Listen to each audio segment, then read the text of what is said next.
This video is about a number system, a new number system for advanced higher called hexadecimal.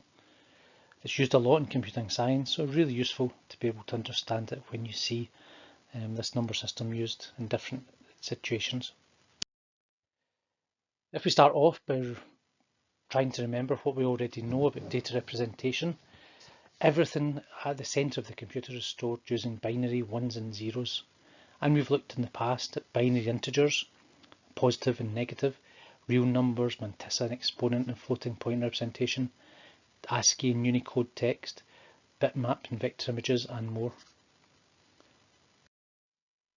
And when we looked at binary numbers, we would have used tables like this to talk about base 2, the powers of 2.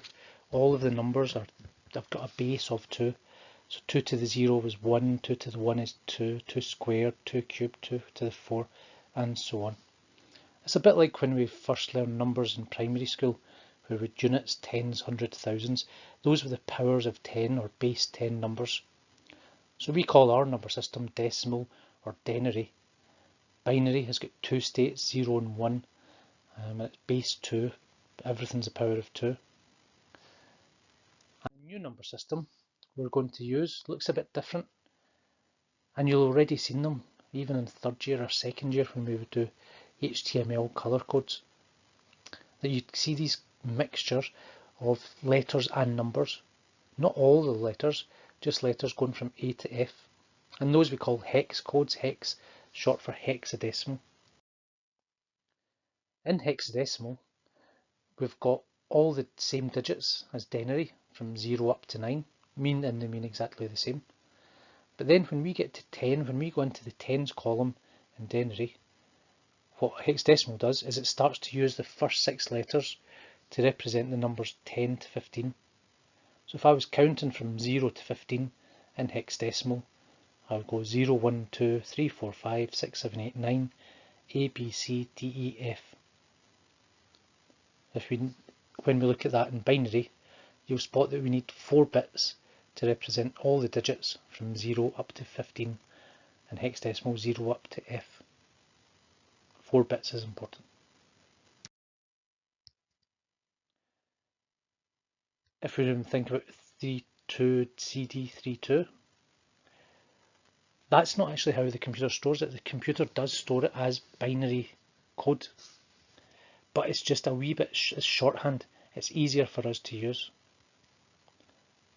That code written in binary is actually 24 bits.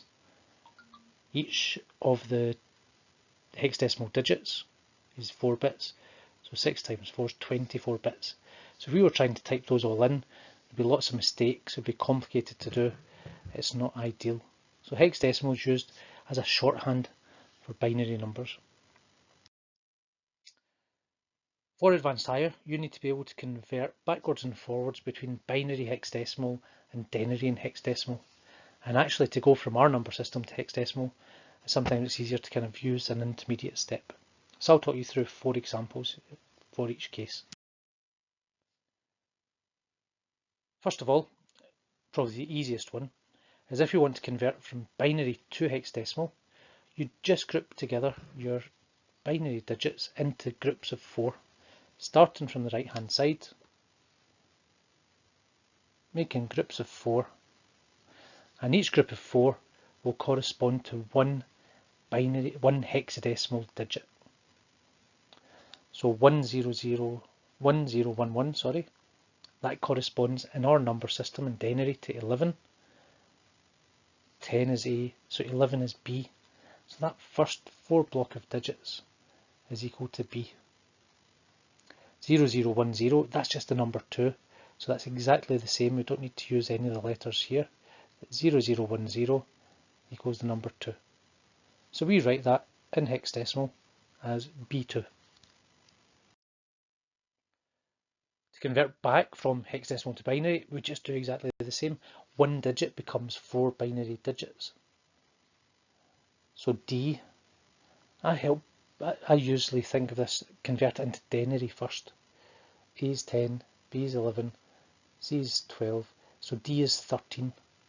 So when I know that D equals 13, I know in binary I can make that up by adding 4 and 1. So my binary number 1101 equals denary 13 equals hexadecimal D. Same idea for A, 0 and 3. A equals 10 and 8 and a 2, so 1010. 0 in hex is 0 in decimal, is 0 in binary, it's the same.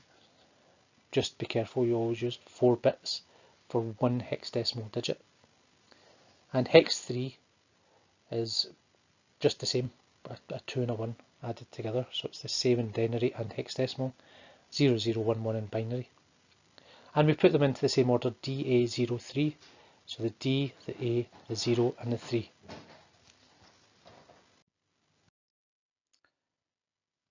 Converting between hexadecimal and denary, or denary to hexadecimal, they're a wee bit trickier. It's the same principle as the numbers we use in binary, the same principles of the columns and combining numbers together, but with more digits, so and bigger numbers, so it's a wee bit more tricky. First of all, hexadecimal to denary is fairly straightforward if you can draw the table that's on the screen here. If we remember, like our numbers, like binary, it starts with units in the right hand column and then multiplies by 16 at each time. So 16 times 1 is 16, 16 times 16 is 256, 16 times 256 is 4096. So if you can draw that table, that's the starting point. Then to convert a number, like a hexadecimal number like 98EC to decimal, you put the number in the appropriate column and multiply those together. So that is saying 9 4096s, 8 256s, E16s and C1s. E corresponds to 14. Again, just remember, count up from 10 is A, B is 11, C is 12, D is 13, E is 14 and F is 15. So 12 is that's where the C is coming from. So 12 times 1 and 14 times 16. When you multiply them all together, we get 39148. So again, you can see that 98EC is a really small way, short way of representing larger numbers. The last one's a wee bit more complicated. There's two ways to do this. There's in the notes in OneNote, there's one way, and this presentation shows a different way. This is my preferred way. And when we're working on this, you divide each number by the column headings. So we start over at the left hand side. I want to convert 7622 in denary into hexadecimal. So I divide first of all by 4096 and I say, well, I need one of those. And that gives me a remainder of 3526. I divide that by 256 to give me 13. Come back to that in a minute. That gives me a remainder of 198. 198 divided by 16 equals 12. So I need 12 16s, and that leaves me a remainder of 6. So if I have one batch of 4096, 13 times 256, 12 16s and 6 1s, 6 units, that adds together to give me 7622. In hexadecimal, I don't write 13, I convert that to my D, and 12, I would convert, that's not right, oh that's correct, yep. So 1DC6,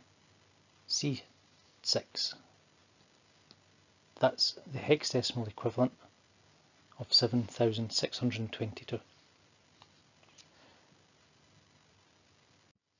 Just to get the hang of these, let's try just another few examples. To convert binary to hexadecimal, group them into groups of 4. And I actually do that intermediate step. I convert them first of all into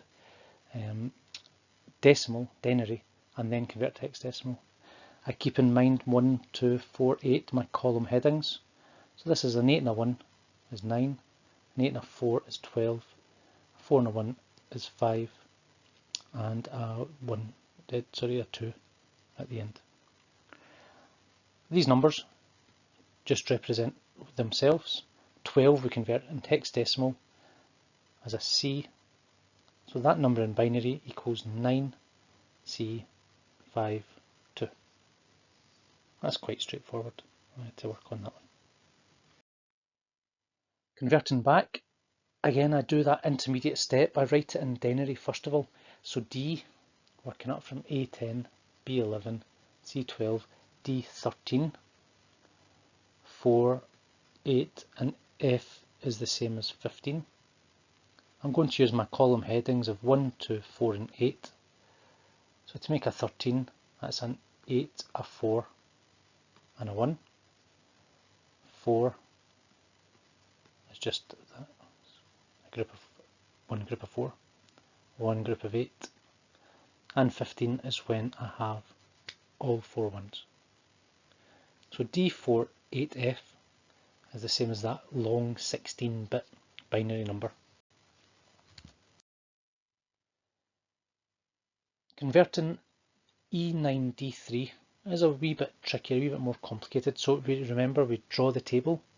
We start with 1 multiplied by 16 each time to get those column headings, and then we fill in the numbers underneath this E9D3. E is the same as 14, D is the same as 13. So we get a simple, but you'd want to do it with a calculator probably.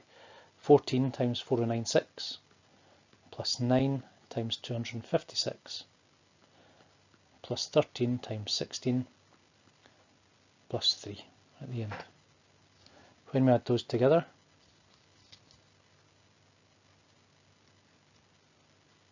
that gives me a grand total of 59859 if my adding up's correct. So again, you can see large numbers are represented using a very small number of binary digits, of hexadecimal digits. And the last one, the trickiest one, where you have to start off with the big number first and divide by the biggest column heading that is underneath that number. So in this case that's 4096. When I do this on my calculator, I get 4 with a remainder of 1098. The 4 goes into there. Then I divide 1098 and say how many 256s can I fit into that. I chose these numbers randomly and ended up with 4 again, with a remainder of 74. If we do 74 divided by 16, you end up with 4, remainder 10. So put the 4 in here. I can put a 10 in there, so after 9 comes the letter A.